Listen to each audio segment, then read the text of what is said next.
welcome to UChicago ICPC.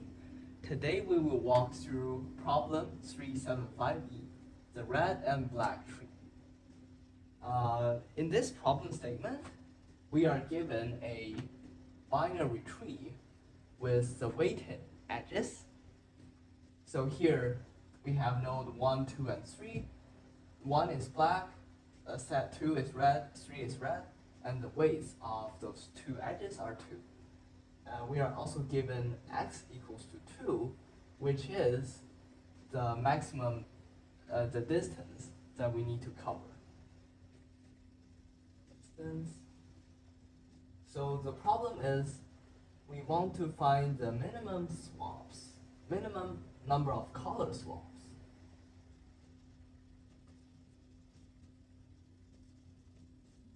Such that each red node has a black node within distance x.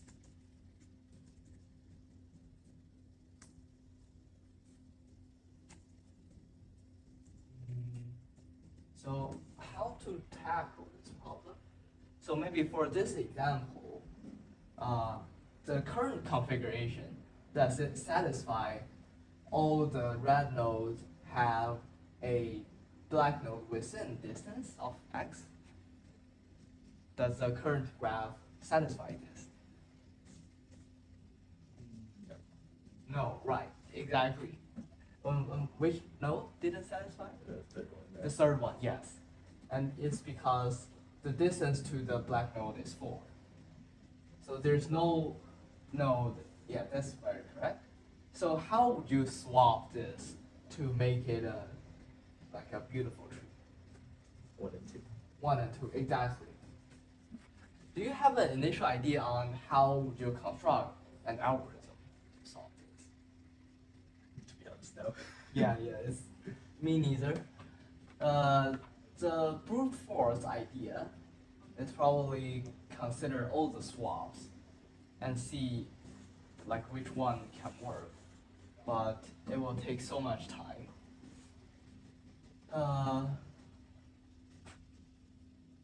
So there is 2 methods to this. Let's introduce the best method of. So first, let's introduce the concept of linear programming. The idea is there is an objective function we want to maximize or minimize. Say that the objective function f of x1 and x2 is equal to x1 plus or x2.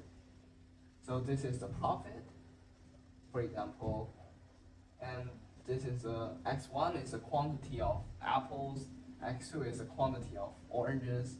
So we want to maximize 1 apple plus 4 orange, this bundle. So what should the quantity of x1 and x2 be so that we can maximize the profit? We are given a list of constraints. So we can at most have 300 x1 and 400 x2, and also the quantity of x1 and x2 combined is less than 500. Also, the quantity of x1 is greater than 0 and x2 greater than 0. So I will give you a minute on how would you maximize this function, how to choose the value of x1 and x2. You just take the max x2, which is 400, and then the rest of x1.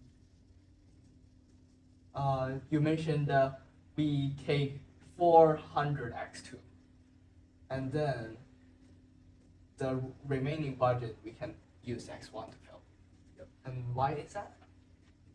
We get 4 for every x2, so we have to maximize our allocation to x2 first. Right.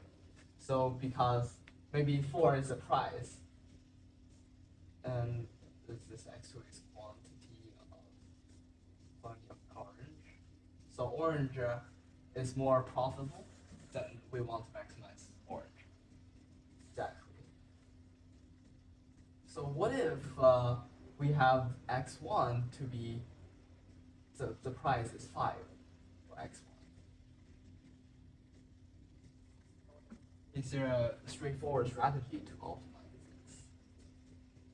I think this is still just a binary switch where now you have to maximize x1 of like 300 and then take the remainder x2.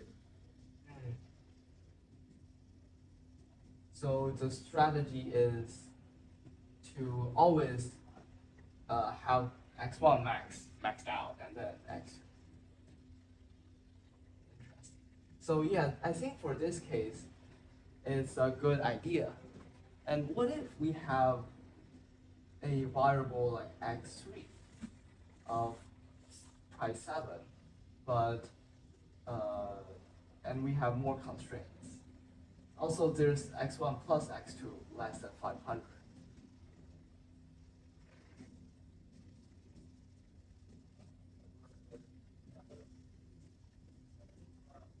So do you think there is a straightforward strategy to optimize it? I don't think so. Yeah, this might be a little complicated. So one programmatical way to, do you want to hear a programmatical way to solve this? For sure. Yeah, so this is called linear programming, where we can draw it on the graph. So x1 less than 300 means, so let's say this is 500. So this means x1 plus x2 is less than 500. We just draw this line here because we can write it as x2 is less than equal to 500 minus x1, which is a straight line on the diagonal. And for 400, for x2 less than 400 constraint, we need x2 to be less than this. And for x1 less than 300, we will draw a line at 300, and x1 need to be on the left of that. And also for the diagonal line, it should be smaller than the diagonal line. So it is that all the x1 and x2 must be chosen within this square to satisfy the constraint. So what are some potential x1 and x2s that can maximize the function?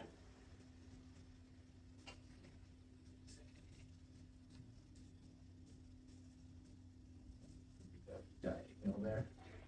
Yeah, so do you think those corner points are the points we need to check? Since this one is always better than those one beneath it. And also, so we only need to check those diagonal, those corner points, 1, 2, 3, 4, and we can just plug those in. So this is x1 equals 300 and x2 equals to 300, and we plug it in here to check. After checking those, we will find the maximum. And this is good because it works for any objective function, right? Since we just check we just plug in those values and check. So this is the method of how to solve linear programming. So an algorithm it's called simplex method to solve linear programming.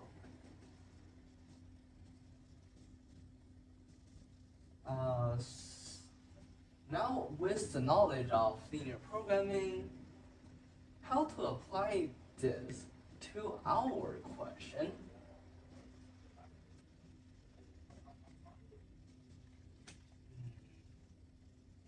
At first, it seems to be a tree traversal problem, like triangle swaps. But what if we tell you that we can actually use this linear programming to solve it? Because if we define an objective function and a few constraints, we can always solve this by just plugging into the computer using the simplex method. So we just need to formulate here, for example, formulate this into a linear programming method.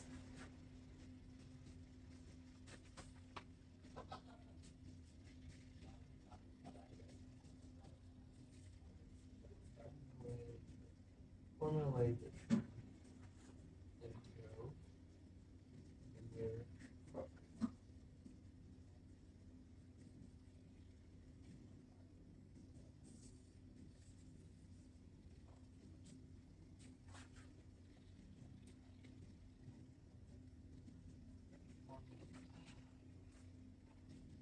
Do you have an initial thought on what's the objective we want to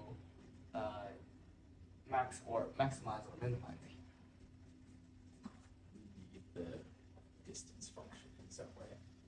Distance function.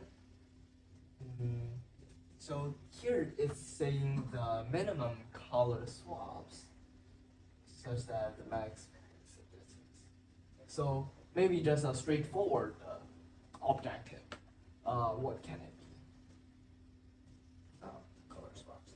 Yeah, the number of color swaps. Yeah. Yes, yes. So one objective can be, so the objective number of color swaps.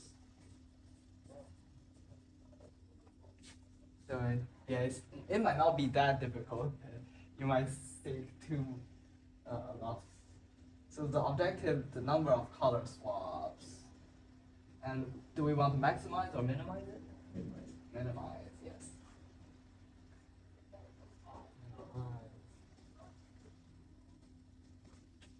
We are pretty close. And now it boils down to use a mathematical formula to write out the number of color swaps. And if so, we can solve the problem on the spot.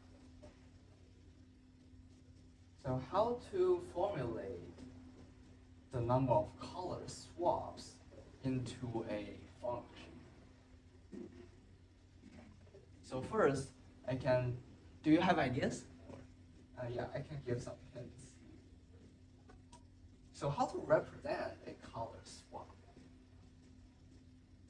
It did that, so turning this node into a red node is a color swap, right?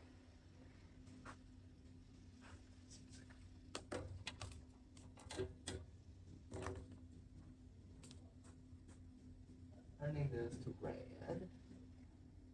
And the solution, and what else do we need to turn? Swap the other way. Yes. Can we say that we change the label from red to black for this? And for this, we keep as red. Perfect. So now, given that for each node, we can represent it, the swaps like this.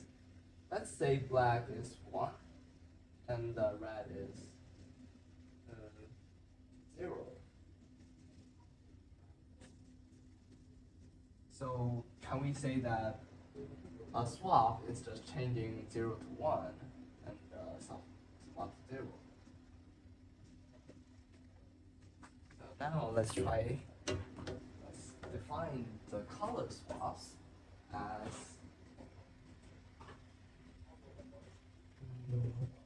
so C, let's define C to be an array of the initial configuration. Black, red, and red. Node 1, node 2, node 3. So how would the initial configuration array be? If We need 1, 0, 0. 1, 0, 0, perfect. Here, 1 means black. Now, for the resulting configuration,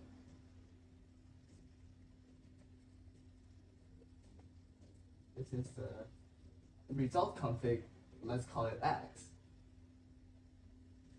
Node 1, 2, and 3. But now let's say 1 means red. Let's define 1 means red in a second in the resulting configuration. And we will tell you why. So what will the resulting configuration be if 1 means red? 0, 1. 1, 0, 1. Let's check.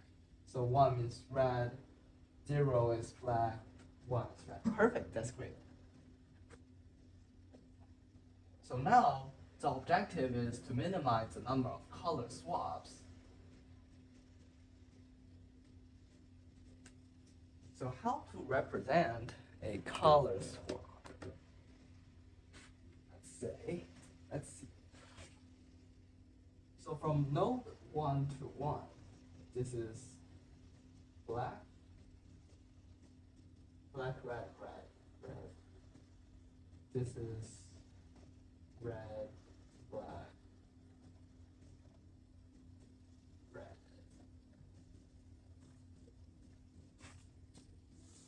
So let's consider the function of xi multiplied with ci.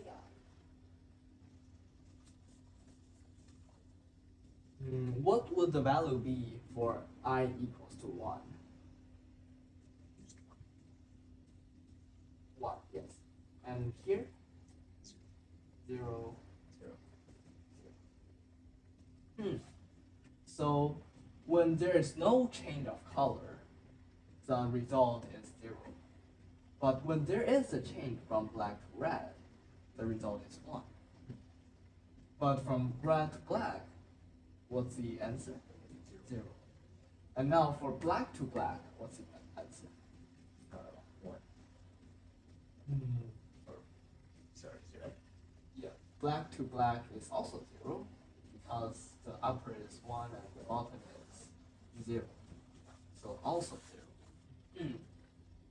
So now, can you define a swap by using X times C? How would you frame this? So what value of X times C will correspond to a swap? The number, or like just the sum. The sum, yes, exactly. So for each of these, only when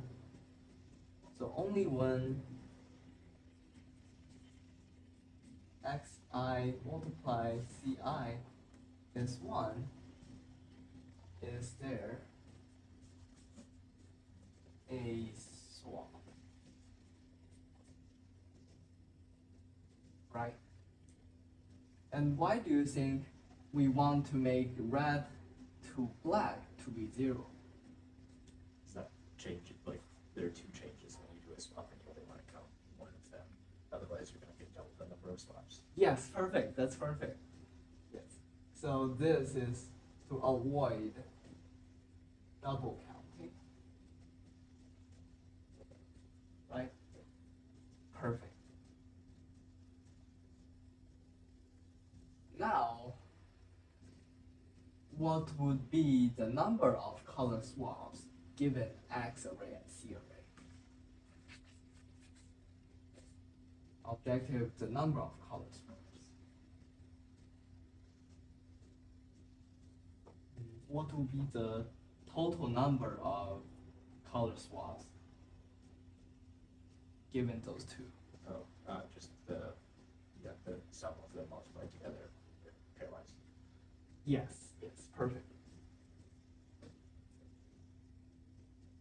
So it's a sum of xi times ci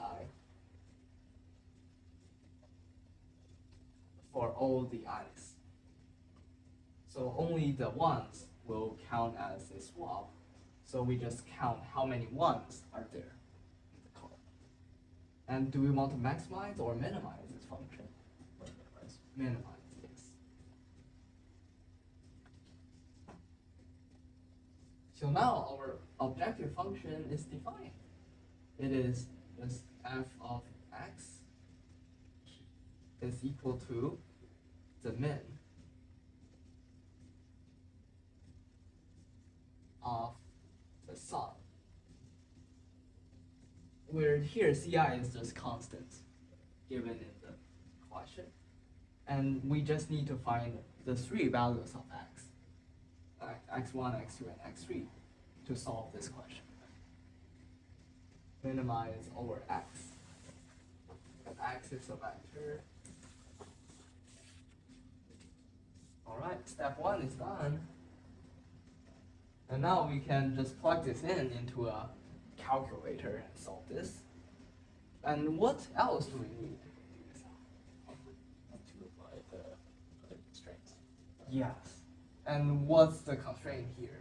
The distance. Distance, yes. So step one is the objective. Objective function, we are very close. Step two is finding out the constraints. Any questions so far for the objective? You are very good. Thank you, Alex. Now, step two, finding the constraint.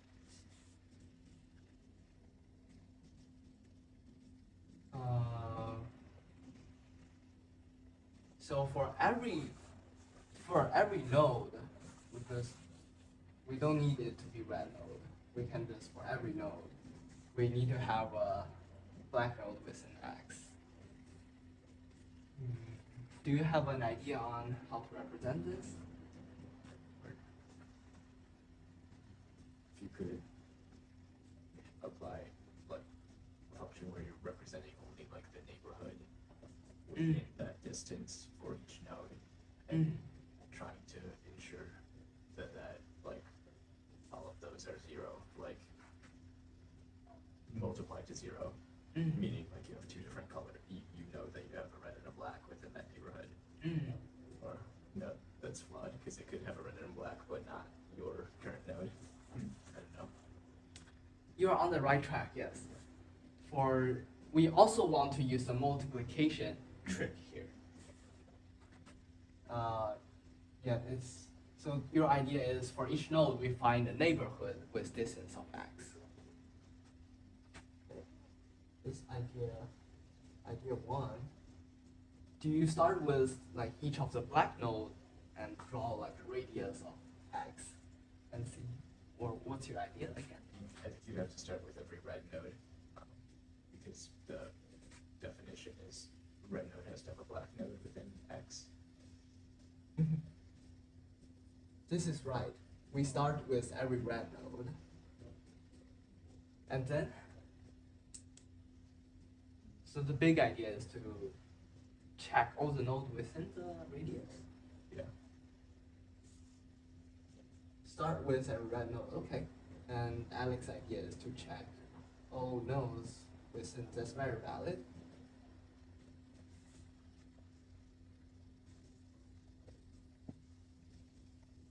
And what is the way to check all the nodes within the radius? If you represent black as 0, and then just multiply the array that is like that radius, if it equals 0, then you know you have one. So to find, for example here, how to find all the neighbors that are within distance of 2?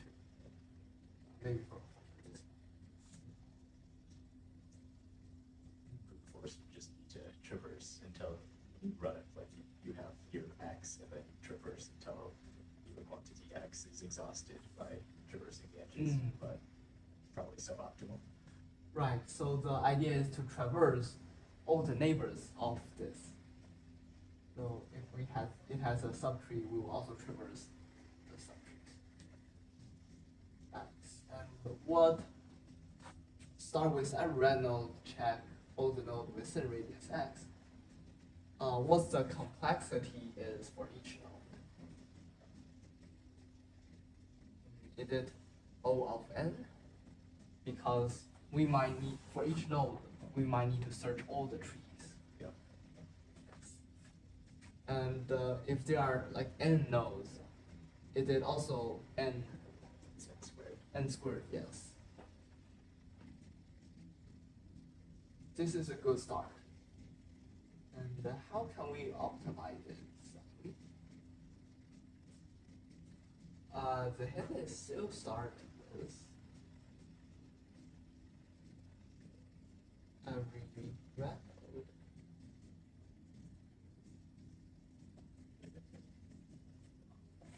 Now,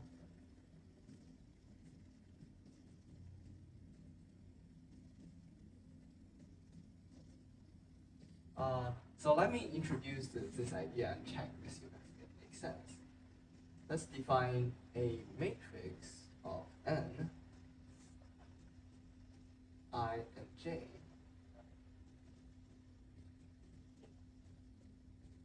And then multiply it by x of I, x of j.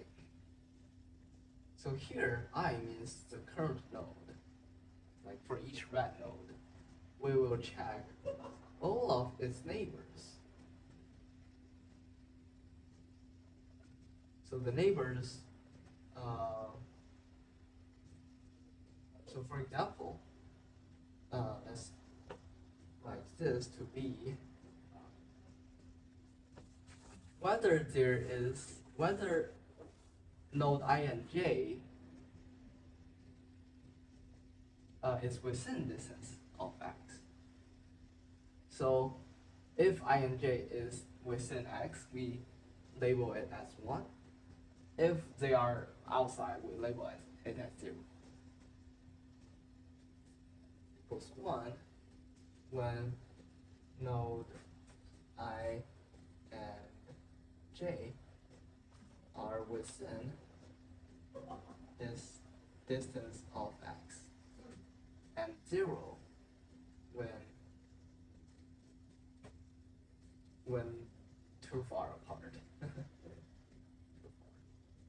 It's bigger than x. Let's give an example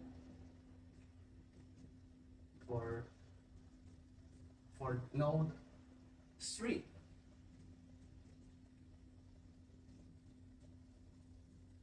Node 3 and itself, what's the value here? 1, yes, because they are within distance of 2. And then for the next node, for node 2, what's the value? It's still 1, because it's within 2.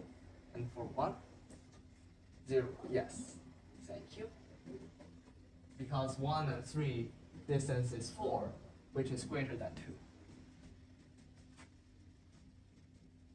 Now we have the distance matrix.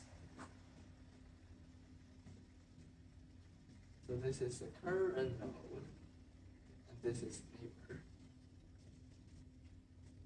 node, and A is the distance, kind of the Boolean distance. Now with this, can we use just one step to determine if we have a neighbor within distance of x and also is black?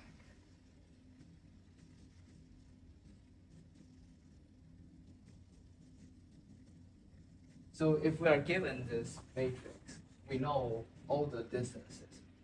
Do you have an idea on what formula to use?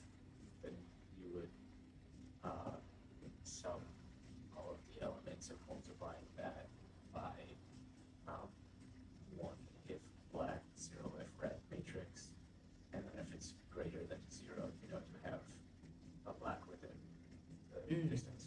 Yes, that's a great idea. So we want a formula for distance less than x and black. Right? And here distance is using A. And then for the color, what matrix can we use? Just use the same one we used previous black being one.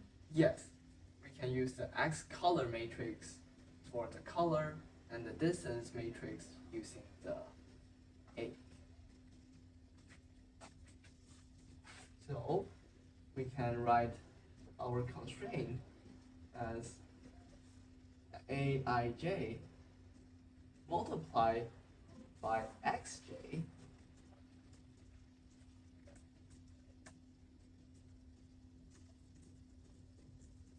multiplied by xj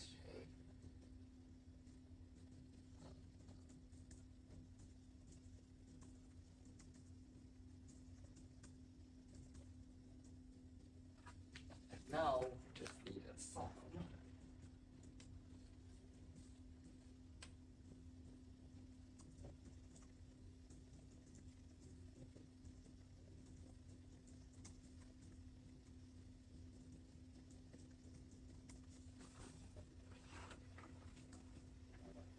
So now for the how to represent the x and can we use the dot product here?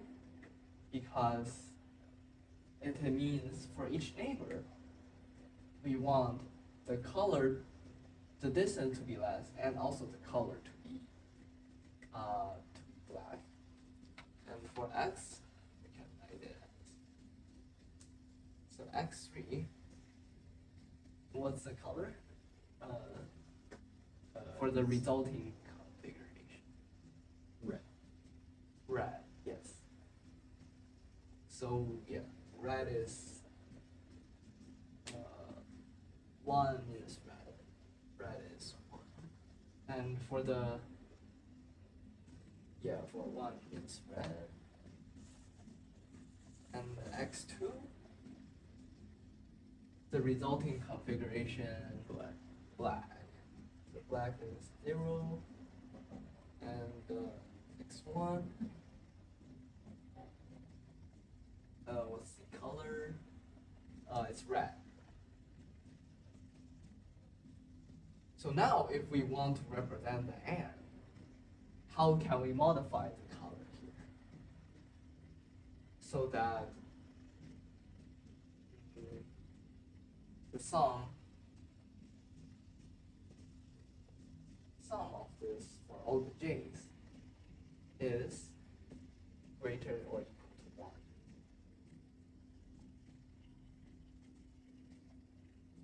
So we are trying to do, what we're trying is, we want at least one pair with distance less than x and the color is correct.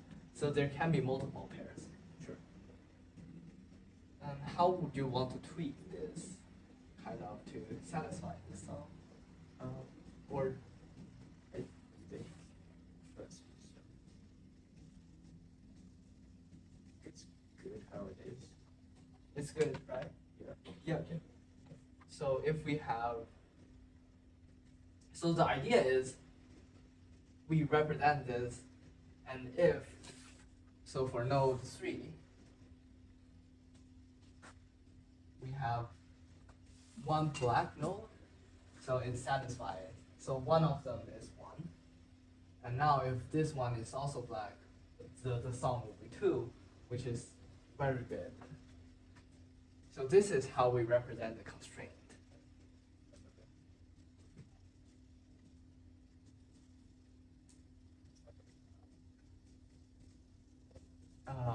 So after we have the constraints and the objective and the constraint, it just suffices that we can just plug it into the linear programming solver. So that is the solution. The key is just the sum and the formula of this distance.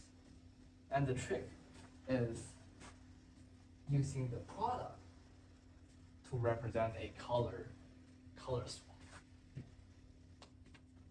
Any questions? Super cool. Would it be marginally, like extremely marginally more efficient if you swapped the color array and then checked for it being 0 after the multiplication, after the dot product? You mean here? Yeah. So So whether it'd it's be like one operation less.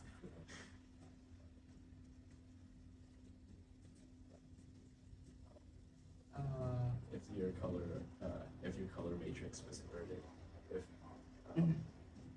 instead of red being equal to 1 and black was equal to 1. oh, okay. So we can check this. So idea 2 is whether the sum is 0. So it's idea 2 is the invert the color array and check is if it's 0. So it's not greater than 1. Yeah, I think that makes sense. Very good. Yeah, that definitely saves time. A little bit count. Yeah, that's very true. So the total time complexity is what? So we start with every node and say that we pre-calculated this. This can be done in just one step by using vector product. So it's O(n), right?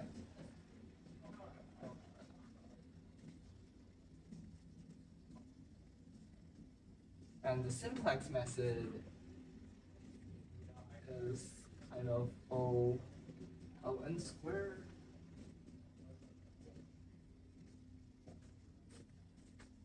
So after we have this, and then plugging into the linear solver, what is the maximum time complexity? It's going to be O(n) cubed. Or is it O(n) squared plus n? So Yes. O(n) squared. Yes. Alex said it's O of n plus O of n squared, so it's still n squared. That's perfect. So yeah, sometimes the simplex can take O to the 3. It depends a little bit on the implementation. So definitely our method here works, and the answer, and O(n) third. So this is might be 2.5. And so n cube is the time complexity. So your method can definitely work. It's a very good idea. This is a 3,000 level question, which means the very top 95% help people. This is a very hard question. And any problems? Any questions? It's an elegant solution. Yes. So, What's the most difficult part? Just say. I think figuring out that initial step of representing the color swaps appropriately. Yes, Alex said how to represent the color swap into a mathematical function is the most difficult. I agree. And thinking about this multiplication trick took me a lot of time. Any questions or comments? Okay. Yeah, thank you for coming to the ICPC session and wish you a nice Saturday.